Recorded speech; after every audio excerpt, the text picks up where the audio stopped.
শিক্ষণীয় শেষ করে দেব আমি। ইব্রাহিম পয়গম্বরকে আল্লাহ রাব্বুল আলামিন স্বপ্নে দেখালেন কি কুরবানি করার জন্য। প্রিয় বস্তুটি কুরবানি। শিক্ষণীয় প্রথম বিষয় কি শিক্ষক যে তোমার প্রিয় বস্তুটি তুমি কুরবানি করো। আপনি বাজার থেকে প্রিয় বস্তুটি কিনে আনতে হবে।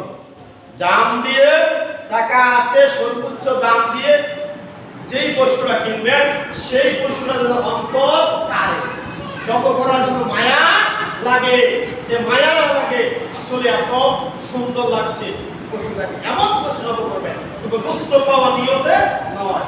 এই পশু যদি কুরবানি করবেন আপনার টাকা যদি হালাল হয়ে থাকে আল্লাহ অবশ্যই অবশ্যই আপনার অন্তর যদি ঠিক থাকে আপনার কুরবানি কবুল। আলহামদুলিল্লাহ আল্লাহ আমাদের প্রত্যেকের জন্য প্রত্যেকের উপরে কবুল করে সকলে বলি আমিন।